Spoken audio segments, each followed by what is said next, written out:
kita berdoa. Bapa yang ada di dalam kerajaan sorga, pagi hari ini kami datang dan mohon kiranya Engkau berkenan untuk mengajari kami sesuatu tentang diri-Mu, pekerjaan-Mu, kehendak-Mu. Kami berdoa kiranya Roh-Mu yang kudus menolong kami untuk melihat kebenaran-Mu disingkapkan dan kami bersuka cita di dalamnya. Kami berdoa kiranya Roh-Mu yang kudus akan membangkitkan iman yang sejati oleh karena pendengaran akan firman. Dengarkan doa ini ya Bapa, dalam nama Tuhan Yesus kami berdoa. Amin. Bapak Ibu silakan duduk.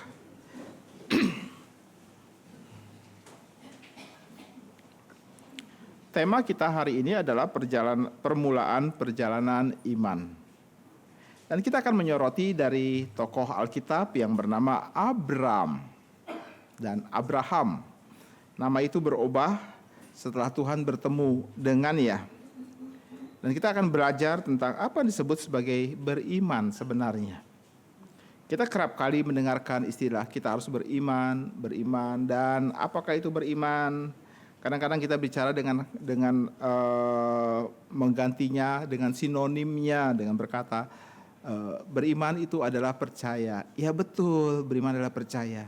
Tapi mari kita melihat akan bagaimana proses itu terjadi dalam kehidupan Bapak orang percaya itu.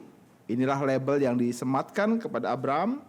Dan kita melihat bagaimana cara Tuhan menyematkan akan label itu di dalam hidup Abraham ini. Dan ini merupakan suatu hal yang serius dan ini mendapatkan perhatian yang penuh daripada Rasul Paulus. Kalau saudara mempelajari Alkitab, kita akan melihat bahwa Paulus memakai contoh bapak orang yang beriman dengan menyebut nama Abraham dan tidak memakai nama Daud. Dia tidak meminjam nama Saul, maksudnya nama Yesaya, dia tidak memakai nama Yehezkiel atau nama-nama yang lain daripada tokoh-tokoh Alkitab. Dia menyinggung nama Abraham. Nama Abraham mungkin ini adalah karena dia atau tokoh ini adalah yang pertama di dalam Alkitab yang disebutkan oleh Alkitab adalah sebagai bapak orang beriman. Misalnya saja saudara, kalau kita membaca dalam Roma pasal yang keempat ayat yang ketiga, Roma pasal 4 ayat yang ketiga, di situ Paulus bilang, sebab apakah dikatakan nas kitab suci? Percayalah Abram kepada Allah, maka Allah memperhitungkan hal itu kepadanya sebagai kebenaran. Di dalam bagian itu Paulus sedang berbicara tentang hal percaya. Dan Paulus meminjam nama Abraham dan berkata, dan percayalah Abraham. Percayalah Abraham. Lalu pertanyaannya adalah, apa yang Abraham percaya kalau begitu? Percaya itu bukan sebuah petualangan iman. Percaya itu bukan sekedar sebuah trial and error di dalam kita mengenal Allah. Percaya yang Paulus maksudkan di sini adalah kita melihat perbandingannya dalam Galatia pasal yang ketiga ayat yang ke-8. Di situ Paulus bilang, dan kitab suci yang sebelumnya mengetahui bahwa Allah membenarkan orang-orang bukan Yahudi oleh karena iman telah terlebih dahulu memberitakan Injil kepada Abraham. Olehmu segala bangsa diberkati. Ini berita Injil yang Abraham terima. Olehmu segala bangsa akan diberkati. Itu isi daripada berita Injil yang disampaikan Allah kepada Abraham. Dan Allah sendirilah yang melakukannya. Allah memberitakan Injil kepada Abraham dan beritanya adalah olehmu segala bangsa ini akan diberkati. Nah, sampai di sini kita melihat tentang bagaimana kemudian label orang percaya itu disematkan kepada seorang yang bernama Abraham. Tapi mari kita mundur jauh ke belakang, kita mau melihat proses itu. Bagaimana proses itu terjadi, dan mari saya mengajak kita untuk bersama-sama memakai sepatunya Abraham.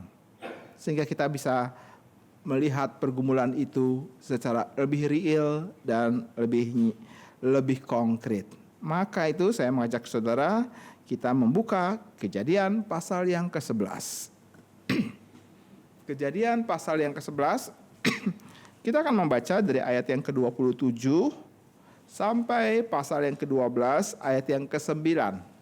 Saya akan membacakannya bagi saudara dan saya akan memberikan penekanan-penekanan. Dalam penekanan itu saya akan memperlambat suara saya. Ya, Kejadian pasal yang ke-11 mulai dari ayat yang ke-27.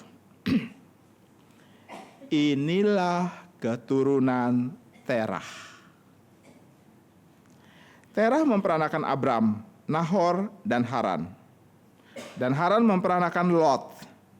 Ketika Terah ayahnya masih hidup, matilah Haran di negeri kelahirannya di Ur Kasdim. Abram dan Nahor keduanya kawin. Nama istri Abram ialah Sarai, dan nama istri Nahor ialah Milka, anak Haran, ayah Milka dan Yiska. Sarai itu mandul, tidak mempunyai anak. Lalu Terah membawa Abraham anaknya setelah cucunya, Lot, yaitu anak Haran, dan Sarai, menantunya, istri Abram, anaknya. Ia berangkat bersama-sama dengan mereka dari Ur Kasdim untuk pergi ke tanah Kanaan. Lalu sampailah mereka ke Haran dan menetap di sana. Umur Terah ada 205 tahun, lalu ia mati di Haran. Berfirmanlah Tuhan kepada Abram, pergilah dari negerimu dan dari sanak saudaramu dan dari rumah bapamu ini ke negeri yang akan kutunjukkan kepadamu. Aku akan membuat engkau menjadi bangsa yang besar dan memberkati engkau serta membuat namamu masyhur. Dan engkau akan menjadi berkat. Aku akan memberkati orang-orang yang memberkati engkau dan mengutuk orang-orang yang mengutuk engkau, dan olehmu semua kaum di muka bumi akan mendapat berkat. Lalu pergilah Abram, seperti yang difirmankan Tuhan kepadanya, dan Lot pun ikut bersama-sama dengan dia. Abram berumur 75 tahun ketika ia berangkat dari Haran. Abram membawa Sarai istrinya dan Lot, anak saudaranya, dan segala harta benda yang didapat mereka dan orang-orang yang diperoleh mereka di Haran. Mereka berangkat ke tanah Kanaan, lalu sampai di situ. Abram berjalan melewati negeri itu lalu sampai ke suatu tempat dekat Sikhem, yakni pohon terbantin di Mor. Waktu itu orang Kanaan diam di negeri itu. Ketika itu Tuhan menampakkan diri kepada Abram dan berfirman, Aku akan memberikan negeri ini kepada keturunanmu. Maka didirikan di situ mezbah bagi Tuhan yang telah menampakkan diri kepadanya. Kemudian ia pindah ke situ ke pegunungan di sebelah timur Betel. Ia memasang kemahnya dengan Betel di sebelah barat dan Ai di sebelah timur. Lalu mendirikan di situ mezbah bagi Tuhan dan memanggil nama Tuhan. Sesudah itu Abram berangkat dan makin jauh berjalan ke tanah Negeb. Sampai sedemikian jauh pembacaan firman Tuhan ini. Saudara, sekali lagi, di awal ini saya mau berkata, mari kita pakai sepatu Abraham. Kita memakai sepatunya dan kita mulai berjalan bersama dengan dia sesuai dengan apa yang Alkitab coba kisahkan. Nah, kalau kita kemudian melihat seorang yang namanya Abram ini, maka kita melihat ada sebuah perubahan besar terjadi di dalam kehidupannya. Perubahannya terjadi oleh karena ada catatan di dalam ayat yang ke-27 pasal yang ke-11. Catatan pertama di dalam bagian itu, ini adalah kisah daripada orang ini. Kisah daripada Abraham ini, ya, atau Abram ini. Lebih baik saya memakai kata Abram sebab dia nanti akan berpindah menjadi nama Abraham. Dimulai dengan sebuah catatan, inilah keturunan Terah. Apa pentingnya catatan ini? Inilah keturunan Terah. Catatan ini menjadi sesuatu hal yang perlu kita perhatikan baik-baik Oleh karena di dalam catatan ini sebenarnya merupakan turunan daripada generasi-generasi sebelumnya. Alkitab di dalam Perjanjian Lama itu, maksud saya dalam kitab Kejadian, itu dipisahkan dengan berbagai macam plot. Plot itu selalu ditandai dengan ada kata-kata inilah keturunan. Inilah keturunan, atau dalam bahasa Ibrani itu namanya toledot. Ya, inilah keturunan. Misalnya kita akan bertemu dengan inilah keturunan Sem, Ham, dan Yafet, pasal yang ke-10. Lalu kita akan melihat lagi pasal yang ke-11, inilah keturunan Sem. Ini menunjukkan ada babak-babak baru di dalam generasi demi generasi yang ada catat di dalam kitab Kejadian ini. Dan sekarang kita bertemu dengan catatan inilah keturunan Terah. Keturunan Terah. Nah, saudara, kalau kita melihat Terah ini adalah bagian daripada keturunan Nuh, orang percaya itu. Orang percaya yang mendengarkan suara Allah dan melakukan hal yang dianggap tidak masuk akal pada zamannya. Ia mendapatkan perintah daripada Allah untuk mendirikan bahtera di atas gunung bahkan, dan itu menjadikan dia sebagai bahan cemoohan daripada orang-orang pada waktu itu. Allah menyuruh ia membuat bahtera oleh karena Allah berkata, aku akan menghapuskan semua orang dari muka bumi ini. Saya tidak membahas apakah itu banjir itu lokal atau universal, tapi saya mau menekankan tentang hal bahwa Allah sudah putuskan, aku akan menghabiskan semua orang ini dan menyisakan Nuh bersama dengan anggota keluarganya. Nah, Nuh adalah orang yang mendengar suara Allah dan taat kepadanya. Di dalam keturunan Nuh kita juga akan bertemu dengan seorang yang bernama Enos, yaitu putra daripada Set. Baik Nuh maupun Enos, mereka adalah orang-orang yang memanggil nama Abraham. Lalu di tengah-tengah semua itu muncullah kata-kata inilah keturunan Terah.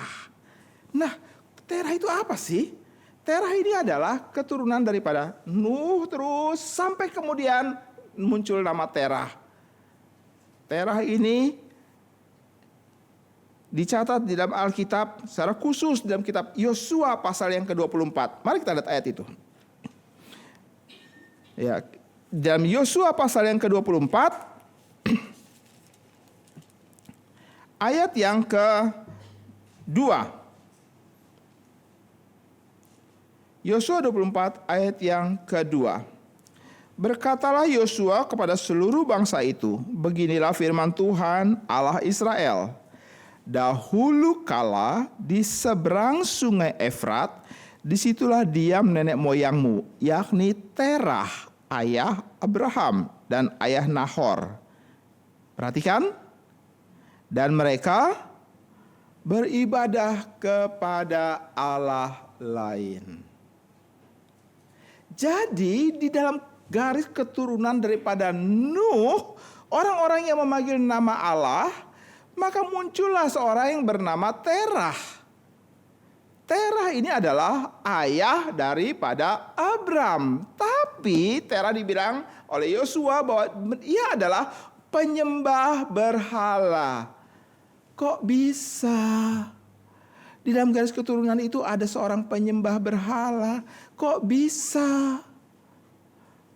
Nah, saudara, di dalam generasi, kalau saudara ada dalam sebuah generasi tertentu dalam hidup keluargamu, lalu engkau bisa percaya kepada Allah,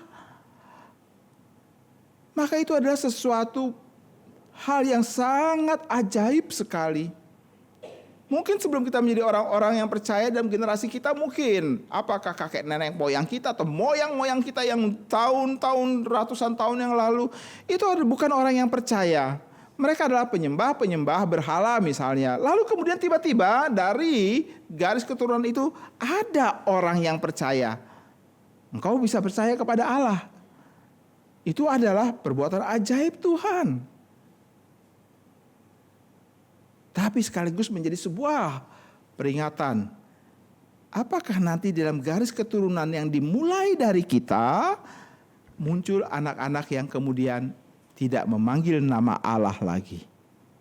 Oh, itu adalah sesuatu hal yang harus menjadi keprihatinan dan doa kita.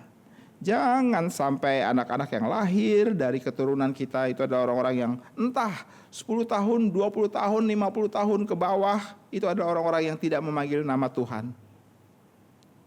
Nah, itulah sebabnya. Disinilah kepentingan catatan, inilah keturunan Terah dimunculkan. Bahwa Terah itu adalah ayah daripada Abraham dan dia adalah penyembah berhala. Penyembah berhala.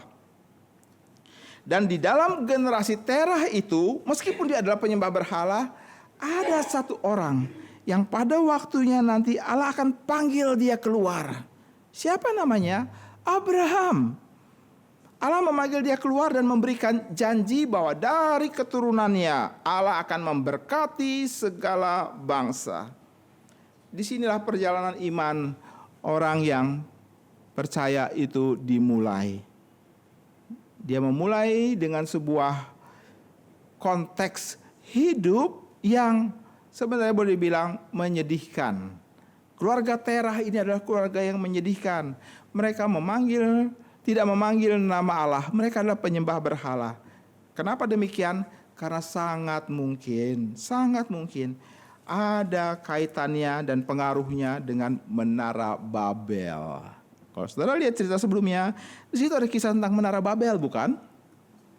Di dalam Menara Babel, Alkitab berkata, orang-orang itu semua berkumpul, lalu kemudian berkata, marilah kita mendirikan sebuah bangunan yang begitu tinggi, mencapai daripada langit.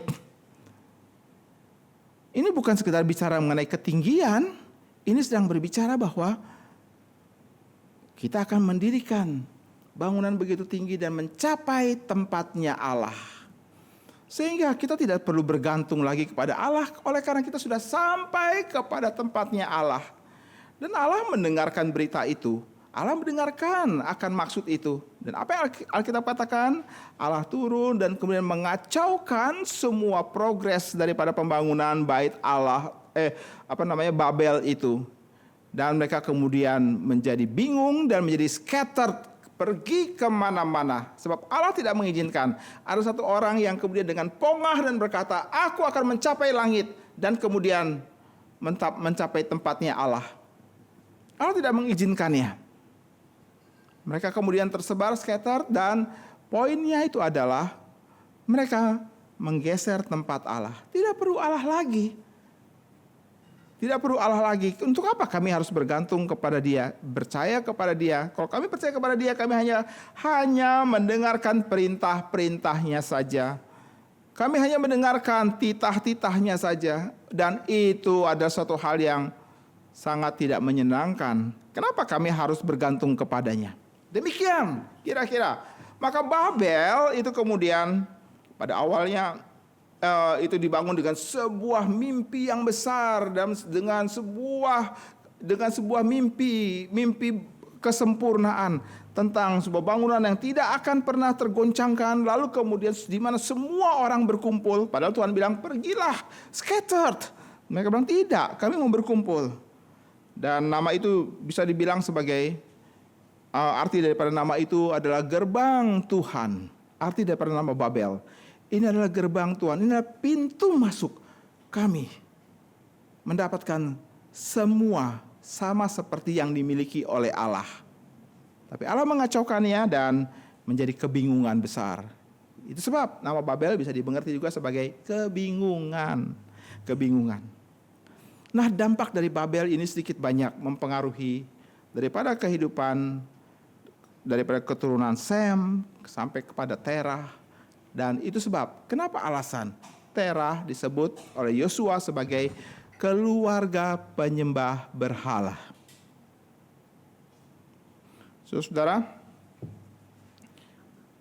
dari keluarga ini Tuhan melihat ada satu orang. Kita tidak pernah tahu apa alasan Tuhan memilih Abram.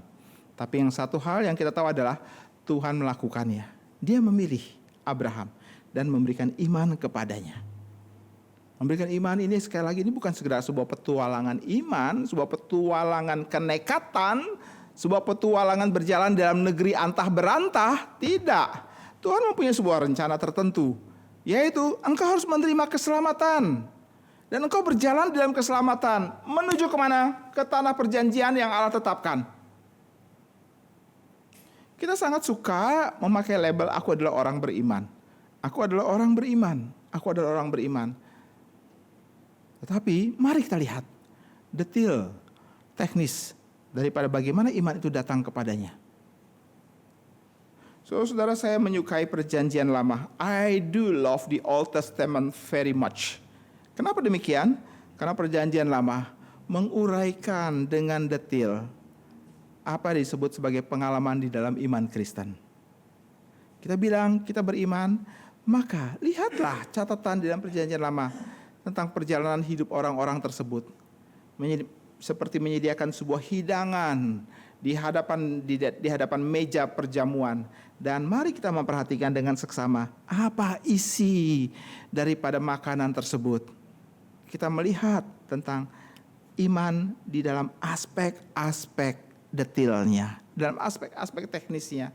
Sehingga kita tidak beriman ke dalam sebuah pengakuan, ke dalam sebuah label, dalam sebuah semboyan-semboyan tertentu. Tapi kita berada betul-betul di dalamnya. Dan mari kita lihat hal itu satu persatu. Hari ini saya ingin mengajak kita untuk melihat 4 hal.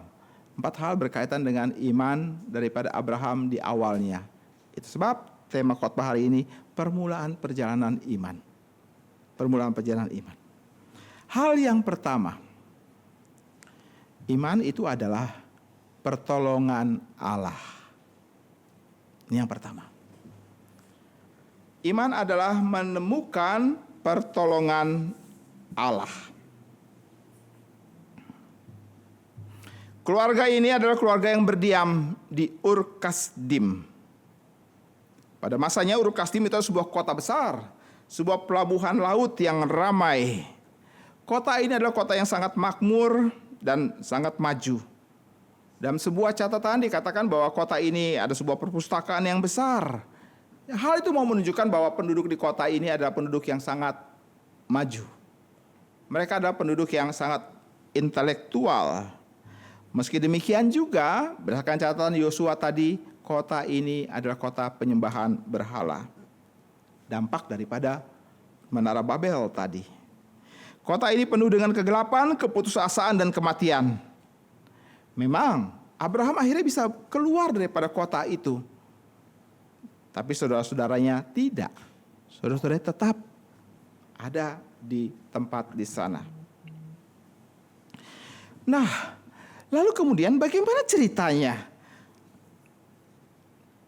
Di dalam catatan Alkitab, Terah pergi keluar. Ya, karena di sana dibilang Terah membawa ke anggota keluarganya untuk pergi keluar daripada Ur Kasdim. Apakah memang Terah yang mendapatkan perintah itu?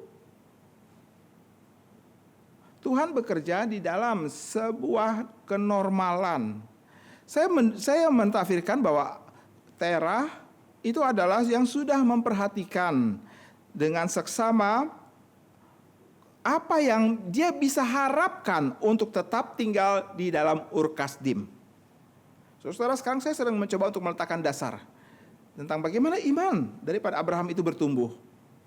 Terah sudah melihat tempat ini rasanya tidak menjanjikan lagi.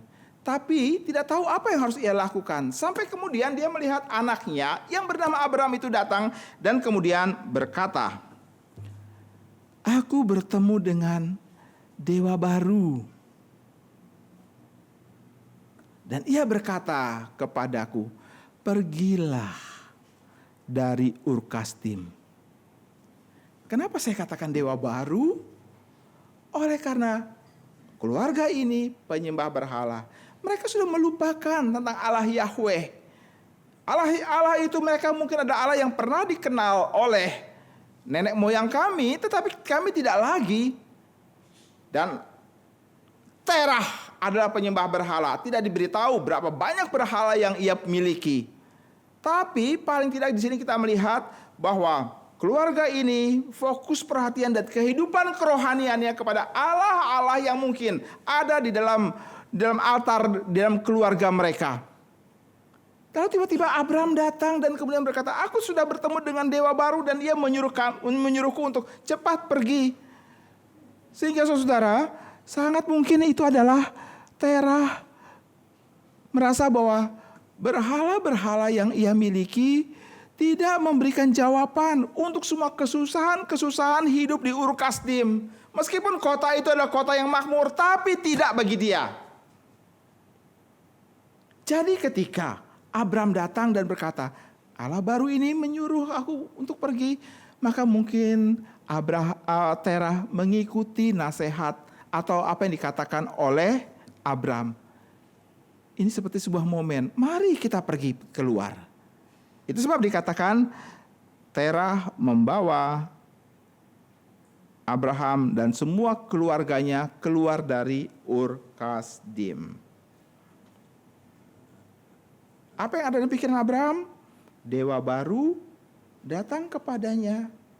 Dewa baru ini adalah dewa asing. Ini adalah Allah.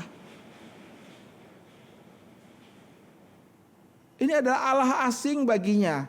Dan Allah itu datang dan kemudian berkata, pergilah, tinggalkan Ur Kasdim.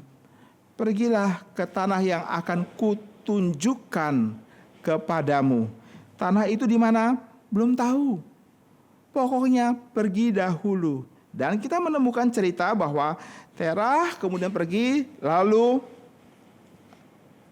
sampai di mana mereka? Pasal yang ke-11 ayat yang ke-31. Lalu sampailah mereka ke Haran dan menetap di sana. Apakah ini tanah Kanaan? Bukan. Haran bukan tanah Kanaan. Tetapi keluarga ini, seluruh keluarga besar ini sampai di sana dan mereka menetap di sana. Berapa lama mereka menetap di sana? Mari kita melihat perbandingannya. Memang tidak dijelaskan berapa lama mereka di sana, tapi kita lihat umur Terah ada 205 tahun, lalu ia mati di Haran. Data ini menunjukkan bahwa mungkin sekali mereka tinggal dalam kondisi yang cukup lama di tempat itu. Oleh karena mereka mungkin merasa bahwa inilah kota baru, disinilah harapan baru, disinilah mimpi baru mulai kami pupuk. Kami sudah tinggalkan Babel dan sekarang kami sampai di Haran. Dan cukuplah sampai di Haran.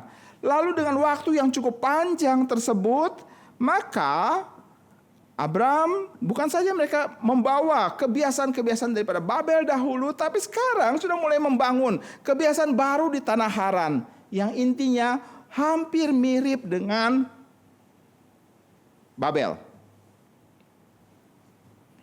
Hampir mirip sekali dengan Babel. Inilah dunia baru mereka dalam tanda kutip. Di sana dia memakai sebuah pola-pola kehidupan tertentu, struktur hidup tertentu untuk yang dirasa mampu untuk memberikan kehidupan dan menopang kehidupan. Bahkan sampai ayah mereka berusia 205 tahun. Dan mereka bisa merasakan itu. Tapi baik-baik, perhatikan. Mereka menemukannya di Haran, bukan di Kanaan. Tuhan menyuruhnya kemana? Kanaan.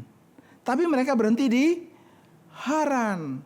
Sampai di Haran saja sudah cukup. Kami sudah mendapatkan semua ini. Sudahlah, lupakan Kanaan. Kami sudah melupakan Babel. Kami mendapatkan kecukupan di Haran. Lupakan Kanaan. Mereka berhenti di separuh jalan. Dan di separuh jalan itu mereka membangun kebiasaan kehidupan. Termasuk Abraham. Dia membentuk pola hidup, kebiasaan. Bagaimana untuk hidup? Sampai Tuhan datang dan berkata, pergilah. Waduh, ini sesuatu hal yang sulit. Dicabut dari struktur kehidupan pergi ke tempat lain, seperti memulai dari sesuatu yang nol lagi. Suatu hal yang sangat sulit. Tapi perintah Allah, pergilah. Itu adalah cara Allah memisahkan Abram.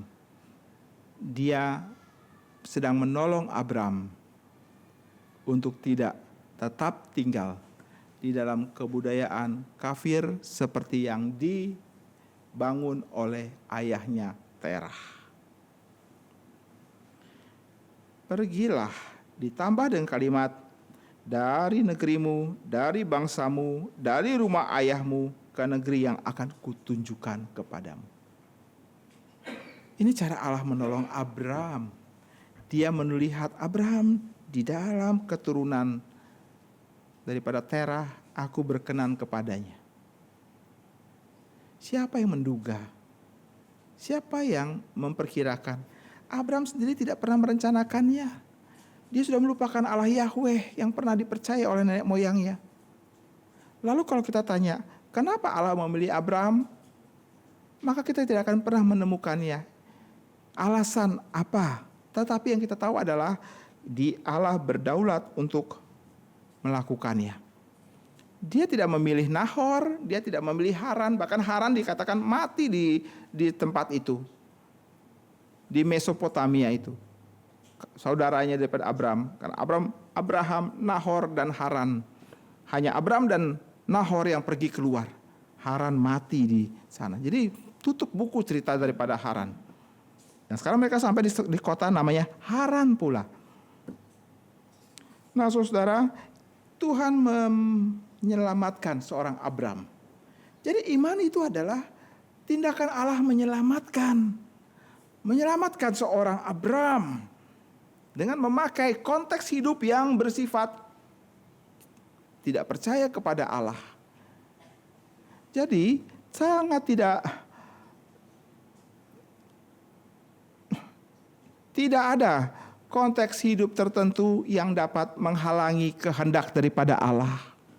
Sekian tahunnya hidup dan berurat akar di dalam kebiasaan kafir, Tuhan angkat Abraham.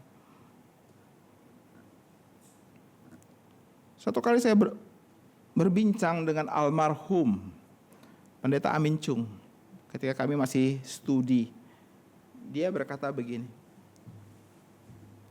orang yang lahir di dalam keluarga non-Kristen, lalu kemudian menjadi Kristen, orang itu pasti lebih cinta Tuhan dan lebih giat untuk Tuhan.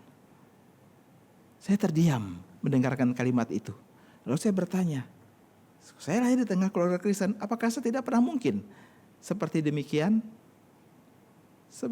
Tapi saya harus mengaminkan, betul, orang dari non-keluarga Kristen, ketika tiba-tiba jadi Kristen, dia pasti lebih cinta Tuhan dan lebih giat melayani Tuhan.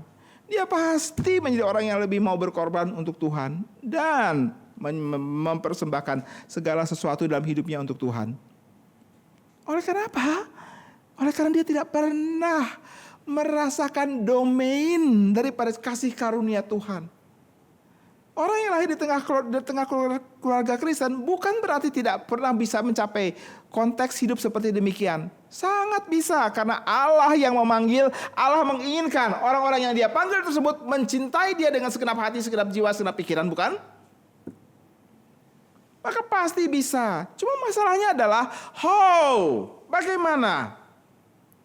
Maka di titik pertama adalah Allah memberikan iman. Dan iman itu adalah pertolongan daripada Allah. Pertolongan untuk melepaskan diri dari struktur hidup yang bergantung kepada diri. Pertolongan untuk melepaskan diri daripada kebodohan menganggap diri itu lebih penting daripada datang dan menyembah daripada Allah. Allah menyelamatkan kita dari semua kesalahan-kesalahan yang kita pikir itu ada sebuah kesempurnaan. Allah menolong kita. Sama seperti ia menolong Abraham untuk melanjutkan hidupnya dia dengan cara Allah. Maka hal pertama, iman itu ada pertolongan. Pertolongan daripada Allah. Yang kedua, iman itu adalah Panggilan untuk bertemu dan terbiasa dengan Allah. Panggilan untuk bertemu dan terbiasa dengan Allah. Mari kita lihat apa yang dijanjikan oleh Abraham. Dijanjikan kepada Abraham. Allah berkata kepadanya dalam sebuah janji, "Aku akan membuat engkau menjadi bangsa yang besar." Perhatikan setiap kalimat-kalimat yang Allah menggunakan. Dan lihatlah, dari kalimat itu Allah sedang mau mengatakan, ini aku. Aku akan membuat engkau menjadi bangsa yang besar. Allah mau mengatakan apa? Aku adalah Allah yang besar. Allah yang besar. Dan aku yang besar ini akan membuat kamu menjadi bangsa yang besar. Ia punya kemampuan itu. Sebab dia adalah Allah yang besar itu. Dan nuansa ini pertama-tama diberikan kepada Abraham. Langsung Abraham memiliki pikiran dan memiliki perasaan. Aku sedang berjumpa dengan Allah yang begitu besar sekali. Seberapa besar susah untuk bisa diukur.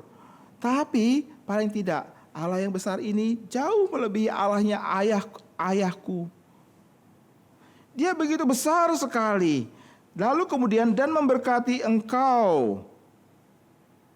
Allah itu adalah Allah yang penuh berkat dan akan memberikan kebaikan-kebaikannya kepada Abraham. Aku akan membuat namamu masyhur dan engkau akan menjadi berkat. Aku akan memberkati orang-orang yang memberkati engkau dan siapa yang mengutuk engkau akan kukutuk. Allah peduli dan dia memperhatikan. Dia melihat janjinya itu akan menjadi suatu janji yang pasti dan aku akan berjalan bersama dengan janjiku.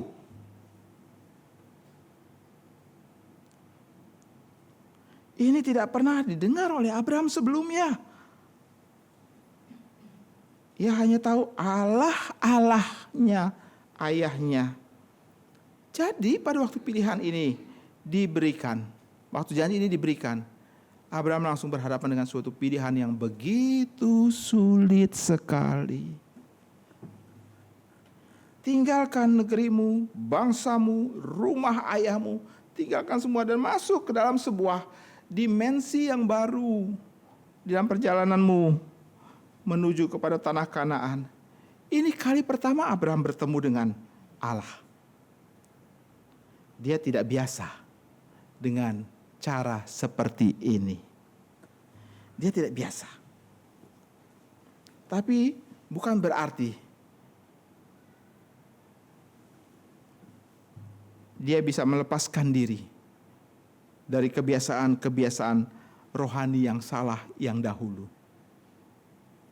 Allah membawa dia bertemu dengan dirinya, lalu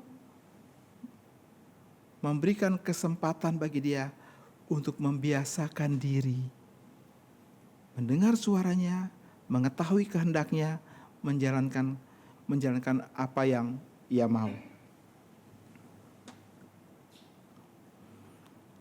Abraham bukan orang yang dalam pandangan mata saat itu, bukan orang yang tidak bertuhan, dia bertuhan. Tapi sekarang Allah yang baru, dalam tanda kutip pastinya, datang kepada dia dan berkata, buang semua kebiasaan kamu yang lama. Buang kebiasaan lama, buang kerohanian kamu yang lama.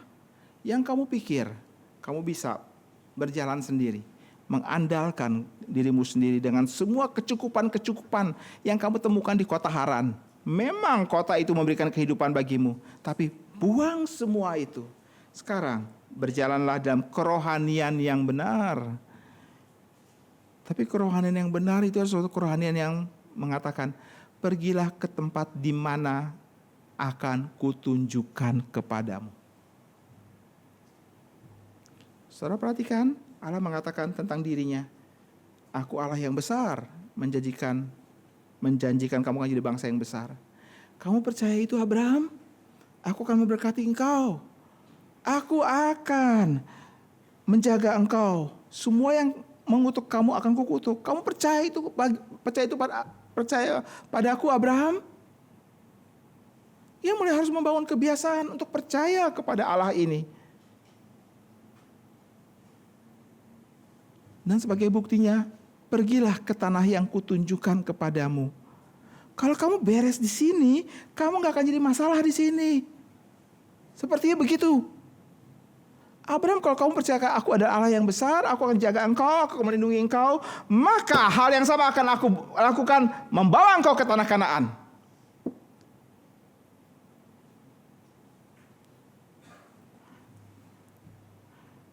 Dan ini membuat Abraham takut. Takut.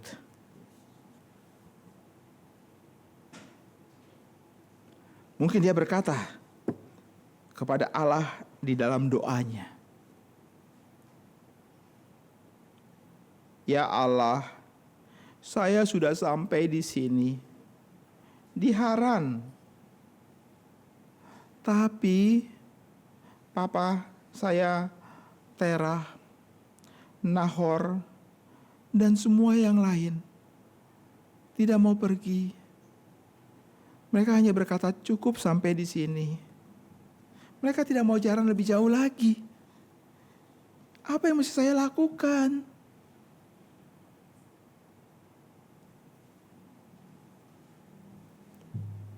Dalam doa yang seperti itu, Tuhan berkata, kalau mereka tidak mau, kamu jalan sendiri. Nah, di sini kita lihat. Tuhan mau mengatakan, aku pisahkan kamu untuk diriku sendiri. Ini konsep redemption, penebusan. Konsep covenant, perjanjian. Aku pisahkan kamu bagi diriku sendiri, dan aku akan berjalan bersama dengan kamu. Mereka tidak mau, biarkan mereka tidak mau, tapi kamu pergi sendiri. Maka perasaan kehadiran Allah membawa dia mempunyai rasa takut akan Allah. Beriman itu adalah langkah pribadi dan tidak bergantung kepada model sistem etika, kebiasaan, kebetahan, kenyamanan. Ingat, ini adalah kali pertama Abraham bertemu dengan Allah. Abraham tidak terbiasa dengan Allah yang baru ini. Tapi Abraham harus melangkah kaki. Sebab Allah sudah berkata, aku sendiri menjadi jaminan. Menjadi jaminan bagimu. Ia mengikuti perintah Allah. Meskipun orang lain tidak mau. Ia berjalan keluar dari Haran. Meskipun orang lain menentang. Ia sama seperti kakek buyutnya Nuh. Mirip sekali dengan Nuh. Bikin bahtera. Orang lain menentang, bikinlah terus. Saudara-saudara, jika orang berkata, aku percaya kepada Allah, tapi tidak mengikuti perintahnya, itu bohong. Orang itu bukan orang yang percaya kepada Allah. Orang itu bersikap seakan-akan percaya kepada Allah. Tapi dia hidup dalam kebohongan. Dia hidup dalam budaya Babel. Dia hidup di Haran. Dia tidak mau keluar. Dia rasa cukup betah. Saya cukup nyaman dengan kondisi sekarang ini. Sudahlah, jangan terlalu ganggu saya. Sudahlah. Tapi Allah yang besar itu berkata kepada Abraham, keluar. Maka di sini kita lihat dari Ur-Kasdim ke Haran, lalu dari Haran keluar lagi menuju kepada Kanaan. Ini panggilan untuk kepemilikan dan panggilan untuk menjadi terbiasa dengan Dia. Ini yang kedua. Ya. Yang pertama tadi iman adalah pertolongan Allah membawa kita keluar. Kedua, bertemu dan mulai membiasakan diri dengannya. Yang ketiga, panggilan beriman itu adalah panggilan untuk mendengar. Ketaatan adalah hasil daripada mendengar. Lihat pasal yang ke-12. Saya memulai dari pasal 11:32, di sana dibilang umur Terah ada 205 tahun. Lalu ia mati di Haran. ia mati di tempat itu. Ia tidak mau keluar lagi. Kenapa? Dia sudah taruh hatinya di Haran. Hatinya di Haran, dia taruh di sana.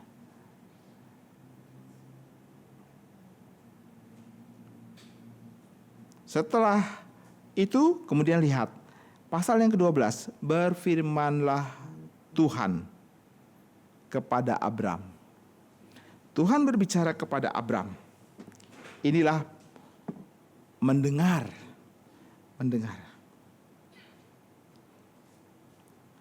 Allah berbicara kepada Abram merupakan sebuah langkah yang besar. Dan Abram percaya kepada Allah karena dia mendengar. Dia bukan melihat. Kebudayaan daripada ayahnya itu adalah kebudayaan melihat. Aku perlu melihat. Aku melihat. Itu kebudayaan daripada ayahnya. Kebudayaan penyembah berhala itu lebih mementingkan penglihatan atau suatu hal yang visual. Aku melihat untuk membuktikan sebuah kebenaran. Dan itu menjadi suatu daya tarik yang luar biasa. Saudara, kalau kita lagi berjalan nyetir mobil, lalu kemudian kita mendengarkan berita di radio berkata, di jalan ini ada kecelakaan, begitu ya, ada kecelakaan. Lalu kemudian kita berada di dalam rute tersebut, sehingga sampai satu kali kita langsung menemukan rangkaian mobil limang macet yang panjang sekali.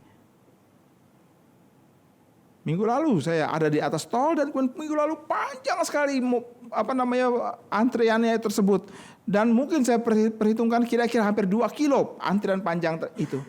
Kenapa? Orang mendengar dari radio atau melihat di dalam Google Map atau dalam Waze atau apapun juga ada berita tentang ada kecelakaan di depan. Sudah tahu gitu. Tapi kenapa jadi macet? Karena ketika melewat dari kecelakaan tersebut, orang memperlambat mobilnya, bukan kendaraannya.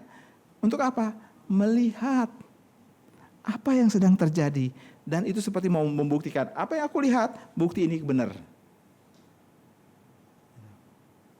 Biasanya kalau sudah begitu saya klakson tuh. Saya klakson. Cepat jalan. Kenapa? Kalau kamu cepat jalan, orang ini mungkin nggak akan selamat. Ada tenaga medis dan tenaga orang-orang yang berkompeten yang sedang bekerja untuk menyelamatkan orang ini. Lalu kamu lambat-lambat, orang ini cepat mati. Tapi budaya melihat, kepingin tahu apa sih yang sedang terjadi. Begitu bukan? Apa tuh? Mati nggak tuh orang? Kalau lukanya di mana? Kepingin tahu. Saya harap kalau hal-hal seperti itu kita tidak menjadi bagian di dalamnya ya. Kasih kesempatan bagi orang-orang yang berkompeten untuk mengerjakan tugasnya. Nah, kita kembali ke dalam teks kita melihat Abraham berbeda sekarang. Dulu memang dia melihat berhala-berhala daripada ayahnya. Tapi sekarang dia menemukan hal baru. Tuhan berfirman, ia mendengar. Dan akhirnya berkata ayat yang keempat, dan pergilah Abraham sesuai yang difirmankan oleh Tuhan kepadanya. Ia tidak menuntut mujizat, ia tidak menuntut apapun. Ia hanya mendengar dan percaya. Tidak heran saya rasa Paulus sangat terpesona dengan pergumulan Abraham itu.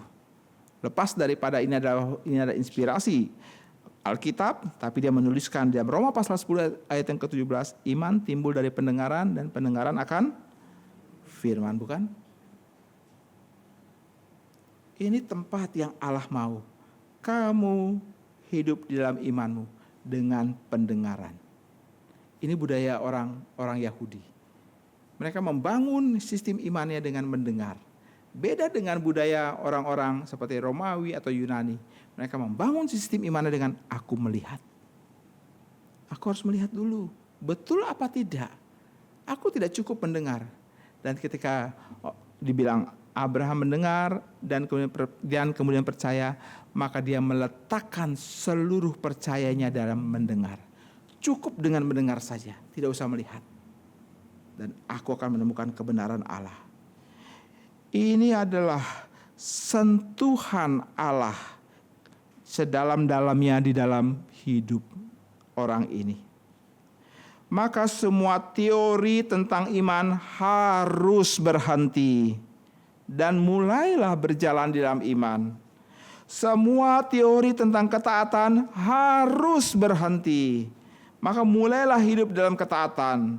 Semua teori tentang Allah menguasai hari esok harus berhenti dan mulailah menyesuaikan diri dengan rencana dan kehendaknya. Jika kita demikian, maka kita berhak dan pantas memakai label aku orang percaya. Mendengar, kebudayaan mendengar itu ada suatu hal yang sulit. Tapi itulah yang diperkenan oleh Allah. Dia mau kita mendengarkannya. Ini yang ketiga. Pertama tadi pertolongan Allah. Kedua, berdiam dan terbiasa dengan Allah. Yang ketiga, dengar. Mendengar. Iman itu adalah mendengar. Yang keempat, iman itu adalah dibuktikan di tanah asing. Iman dibuktikan di tanah asing. Alkitab mencatat, mereka berangkat. Ayat yang kelima sampai ayat yang keenam. Pasal 12. Abram membawa Sarai istrinya dan Lot, anak saudaranya, dan segala harta benda yang didapat mereka. Lalu mereka berangkat ke tanah Kanaan, lalu sampai di sana. Sekarang sudah ada sebutan Kanaan. Mereka berangkat ke tanah Kanaan dan sampai di sana. Dan di sana Allah memberikan dirinya lebih daripada sekedar mendengar. Alkitab bilang, ketika itu Tuhan menampakkan diri kepada Abram dan berfirman.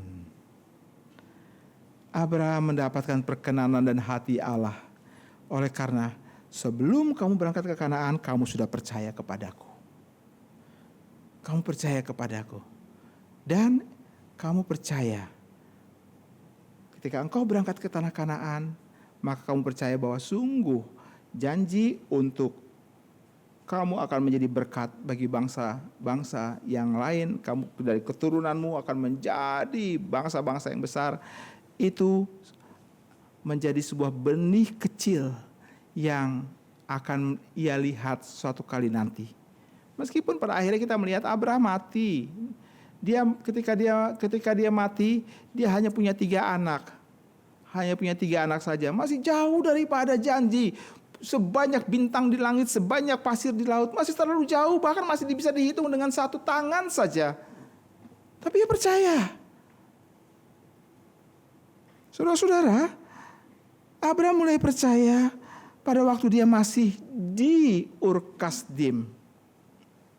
Ada catatan di sana. Bahkan di Ur Kasdim sendiri sudah ada catatan tentang Sarai itu mandul dan tidak mempunyai anak. Sudah ada di sana. Yang banyak kali kita lihat adalah cerita tentang Sarai mandul pada waktu Tuhan mengulangi janjinya kepada Abram. Tapi sebelum dia masih di Ur Kasdim, Tuhan sudah berkata, Sarai itu mandul. Musa melaporkan Sarai itu tidak bisa punya anak. Lalu untuk orang seperti yang tidak punya anak seperti demikian, ingat Abram sudah usia 75 tahun pada hari itu. Dan dia sangat mengerti. Lalu kemudian ada berita kamu akan menjadi bangsa yang besar. Keturunanmu akan menjadi bangsa yang besar sekali. What a joke. Kisah lucu apa ini? Lepas daripada semua itu, Abram berjalan terus sehingga dia menyimpan bibit iman itu baik-baik dalam hatinya. Dia terus berjalan ke Kanaan dan berharap Allah menggenapi semua janjinya. Di tengah jalan Allah berkata, aku Allah yang besar. Aku akan menjadikan kamu bangsa yang besar. Baginya cukup. Walaupun kelihatan seperti mustahil. Dan kita harus terbiasa dengan model-model kayak begini. Terbiasa dengan Allah yang ngomong dan berbicara seperti ini. Dan itu ada satu hal yang asing bagi telinga Abraham pastinya.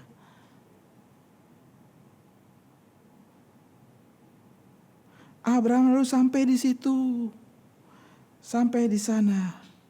Dan Alkitab berkata, di tempat itu. Perhatikan ayat yang ke-6, bagian yang terakhir. Waktu itu orang Kanaan diam di negeri itu.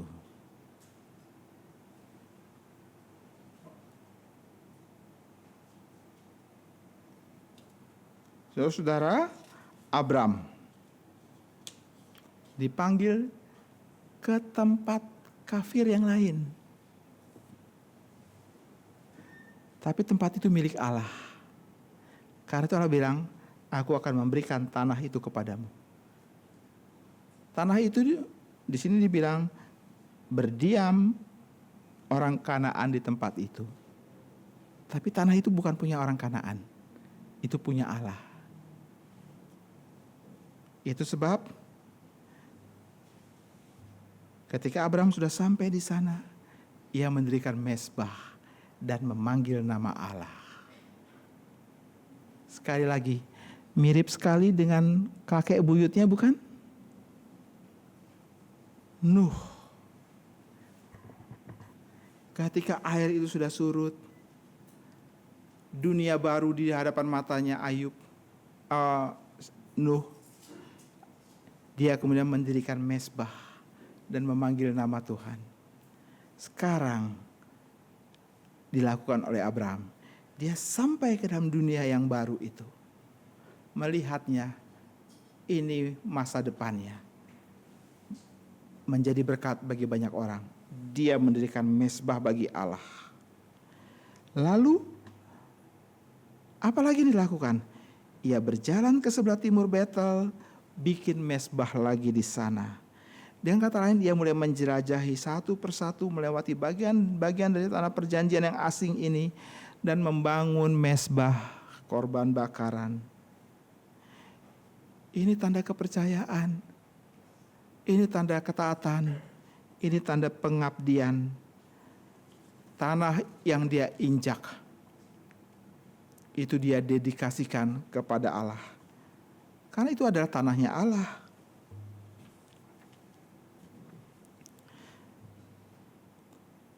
Waktu itu orang Kanaan diam di negeri itu. Berarti sudah ada kebudayaan lain, bukan? Kota itu bukan kota baru, bukan kota asing, bukan kota sepi, bukan kota yang tidak bertuan. Kota itu sudah ada penunggunya.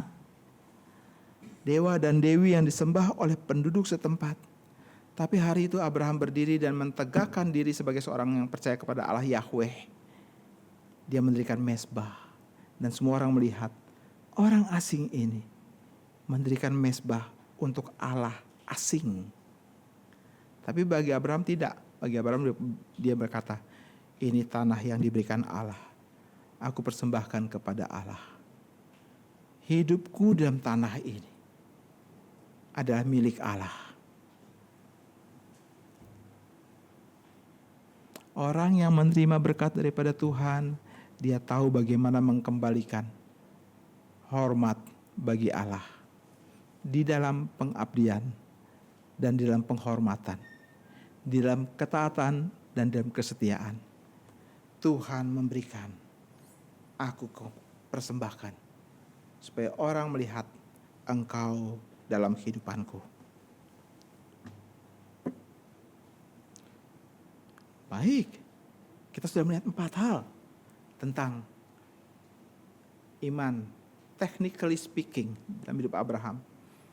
Tuhan menyelamatkan, Tuhan menarik dia untuk dan bergaul dengan dia. Abraham harus menyesuaikan diri, mulai terbiasa dengan Allah. Lalu kemudian Allah memberikan metode yang baru. Dengarlah. Dan bagian terakhir adalah kamu harus mendirikan mezbah, korban bakaran, tanda pengabdian. Maka Abraham disebut sebagai bapa orang beriman karena langkah awalnya ini. Itu sebab kenapa Paulus tidak pakai nama Daud.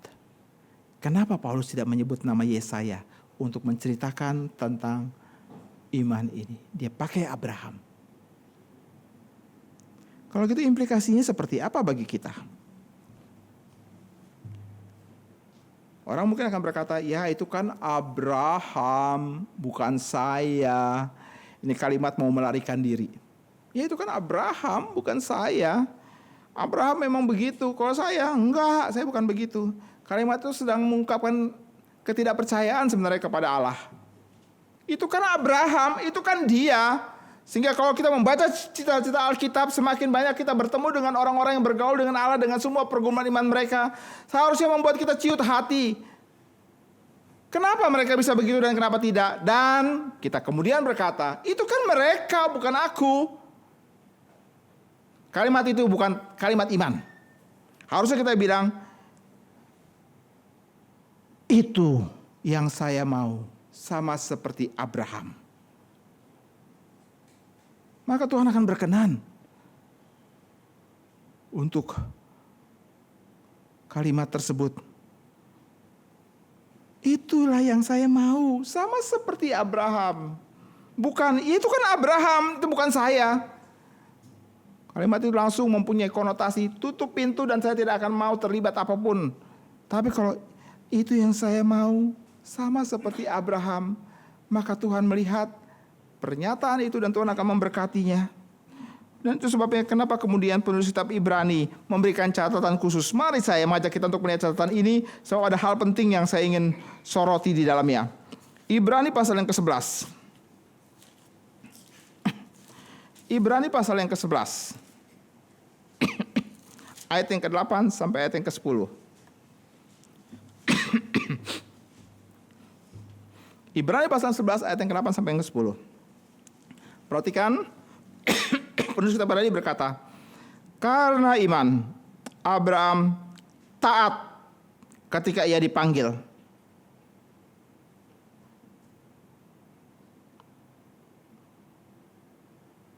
Penulis ini menempatkan kata taat di depan semua pergumulan iman dari seorang Abraham. Dia taat ketika ia dipanggil dan berangkat ke suatu tempat yang diterimanya sebagai warisan.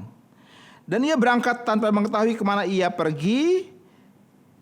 Kemana ia pergi? Karena iman ia diam di tanah yang dijanjikan itu. Di mana itu? Kanaan. Seolah-olah di tanah asing, seolah-olah di suatu tanah asing, dan tinggal di kemah bersama dengan Ishak dan Yakub yang adalah ahli waris janji yang sama.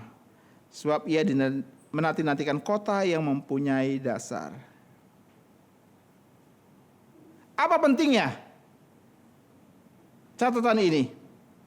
Saya kontraskan dengan kalimat yang tadi dalam Kejadian 11. Di situ sudah tinggal orang Kanaan. Dan saya sudah mencoba menjelaskan bahwa kota itu adalah kota yang mapan. Sudah mempunyai kebudayaan. Bukan kota sepi dan tidak bertuan. Kota itu adalah kota yang kuat dengan dinding daripada tembok yang begitu besar sekali. Berarti kota itu bukan kota pinggiran, itu adalah kota pusat. Semua orang berdomisili di tempat itu dan mendapatkan semua kecukupan yang ada. Dan perhatikan, kontrasnya adalah di tanah asing itu ia tinggal di kemah. Loh, sudah ada tempat tinggal yang lebih layak, kenapa kamu pindah tinggal di kemah? Di tempat itu tinggal di kemah. Saya mentafsirkan seperti gini. Aku siap kalau Tuhan suruh aku pergi dari Kanaan. Ini adalah gambaran kecil daripada nanti yang akan dialami oleh bangsa Israel. Berjalan di padang gurun 40 tahun lamanya, bongkar pasang tenda terus menerus, ikuti tiang awan dan tiang api. Dan kita Abraham di tempat yang begitu sempurna, yang begitu mapan. Ia tinggal di sana di dalam kemah bersama Ishak dan Yakub. Kalau Tuhan suruh kami pergi lagi, maka kami siap. Ia tidak tidak berhenti di sana.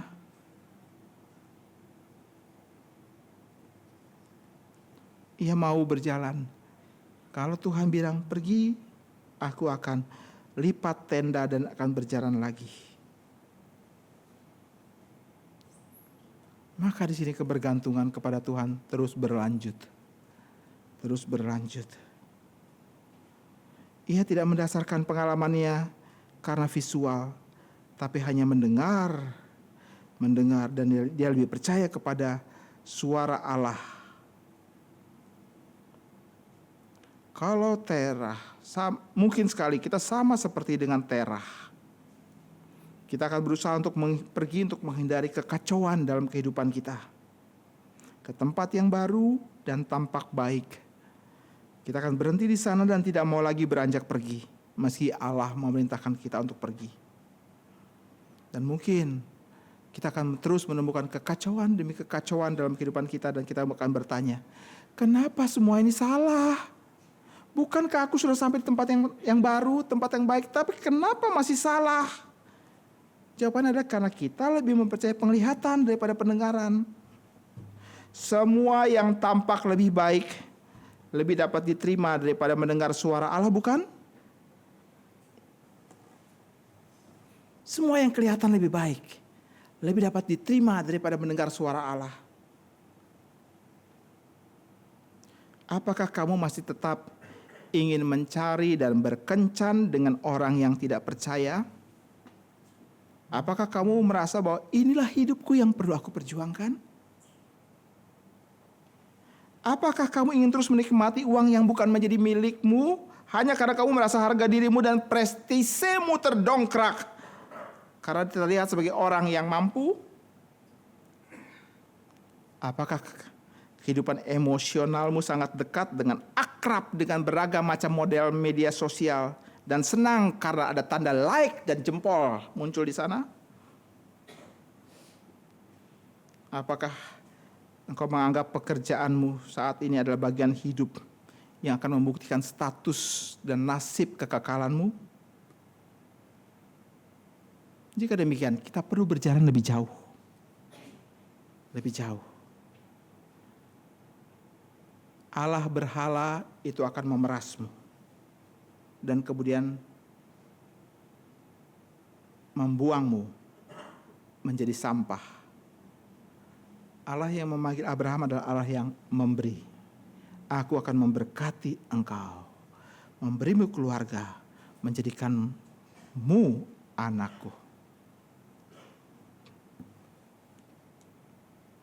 Saudara-saudara, Abraham sudah sampai di tanah perjanjian. Tapi bukan seperti yang diharapkan. Tanah perjanjian itu bukan produk jadi, bukan. Karena itu dia bilang, penulis kitab Ibrani bilang, mereka mendirikan kemah. Produk itu, tanah perjanjian bukan produk jadi, belum menjadi produk jadi. Bukan Taman Eden, tapi di tanah perjanjian itu ada banyak altar yang sudah didirikan oleh Abraham. Begitu pula hidup kita. Hidup kita, gereja kita bukanlah produk yang sudah jadi. Kita masih berjuang.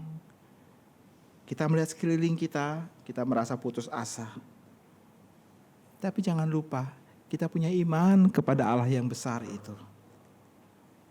Yang dia minta adalah dirikanlah altar, mesbahmu di tempat di mana engkau hidup. Bukan produk jadi. Karena itu enggak heran penulis kitab Ibrani juga berkata, mereka menantikan tanah. Mereka menantikan tanah. 2 minggu lalu saya berkhotbah tentang Abraham juga. Di tempat di mana dia tinggal, dia membangun sumur.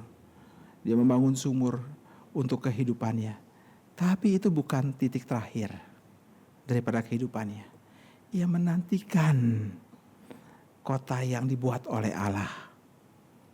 Dan dia mati seperti orang yang tidak melihat penggenapan janji itu. Tapi ia mati dengan iman dia.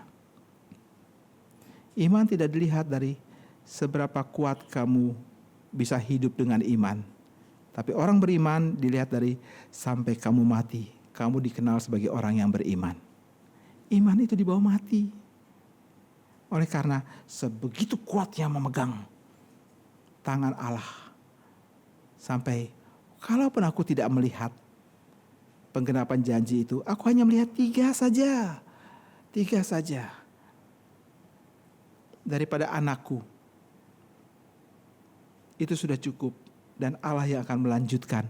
Beribu-ribu orang lagi akan lahir daripada keturunan ini. Dan yang lebih terpenting adalah dari keturunanku, kata Abraham, lahirlah Mesias. Saat Roh Kudus menyingkapkan setiap bagian daripada perjalanan hidup iman kita untuk mengalahkan diri kita sendiri, maka biarlah kita berdoa. Bapa di sorga, aku persembahkan ini untukmu. Aku mendirikan mezbahku dan memanggil namamu. Jadilah kehendakmu. Kiranya Tuhan berkenan untuk iman seperti ini. Tuhan berkati kita. Mari kita berdoa.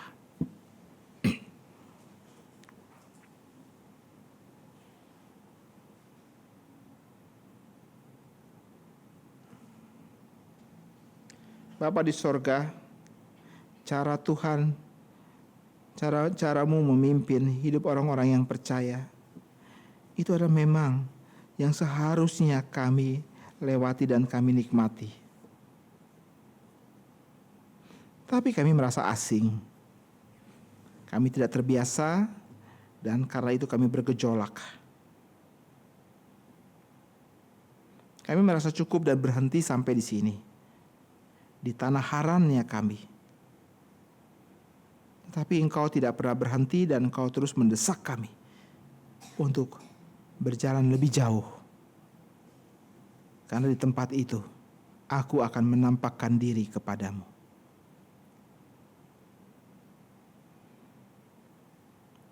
Tuhan tolong kami membangun iman kami karena mendengarkan suara-Mu.